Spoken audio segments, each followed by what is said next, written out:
Hello, everyone, and welcome back to the studio. I am Suchiata, and today we are diving into a topic that hits a little bit too close to home for many of us. We are talking about the heavy, often frustrating weight of laziness. It is a heavy word, isn't it? Thank you for having me, Suchiata. It is a pleasure to be here to discuss something that, frankly, every human being struggles with at some point. Oh, absolutely.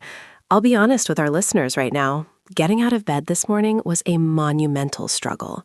The blankets were warm, the room was cold, and my to-do list felt like a mountain I just wasn't ready to climb. That feeling of the mountain is exactly where it starts. You see, Suchiata, we often treat laziness as a personality trait, like someone is just a lazy person. But in reality, it is usually a symptom of something much deeper. A symptom? That is interesting. You mean we aren't just born with a lazy gene? Not at all. Most of what we call laziness is actually a combination of overwhelm, fear of failure, or even just a lack of clarity. When the brain doesn't know where to start, it chooses to not start at all. It's a survival mechanism to save energy. Wow, so when I'm sitting on the couch scrolling through my phone instead of writing my report, my brain is actually trying to protect me from the stress of the report? Precisely. It is seeking a hit of dopamine, that feel-good chemical, to mask the anxiety of the task ahead. Scrolling is easy, the report is hard. Your brain naturally gravitates toward the path of least resistance. But that protection ends up hurting us in the long run. The guilt I feel after wasting 2 hours is way worse than the stress of the work. How do we break that cycle? The first step is self-compassion. I know it sounds counterintuitive, but beating yourself up actually fuels laziness. When you tell yourself you are lazy or useless, you increase your stress levels, which makes your brain want to hide even more.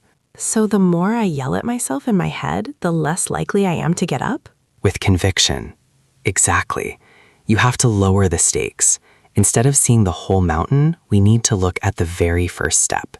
Have you ever heard of the 5-minute rule? I think I've heard the name, but how does it actually work in practice? It is simple. Tell yourself you will work on the task for only 5 minutes. Just 5.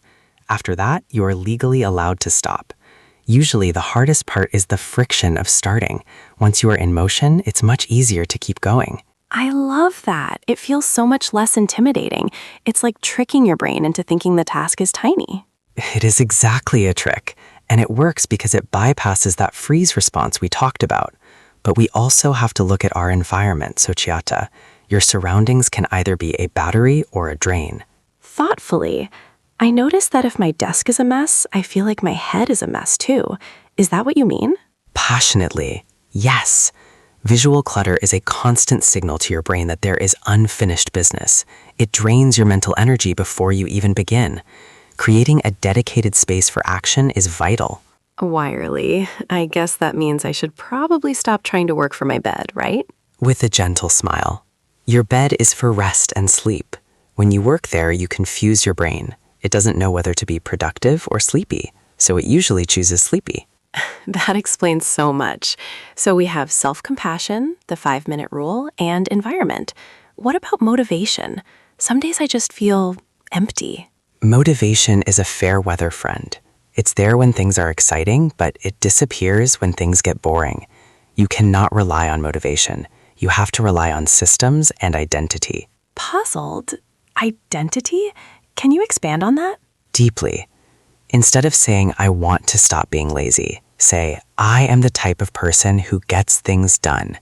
When you shift your identity, your actions start to follow. You aren't just doing a task, you are being the person you want to be. Softly moved. That is actually very powerful. It changes the whole narrative from a struggle to a transformation. It really does. And remember, rest is not laziness. Taking a break to recharge is productive. Laziness is when you are avoiding life. Rest is when you are preparing for it. With renewed energy, I feel like I have a whole new toolkit now.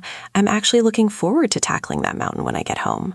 Encouragingly, start with 5 minutes, Suchiata. Just 5 minutes.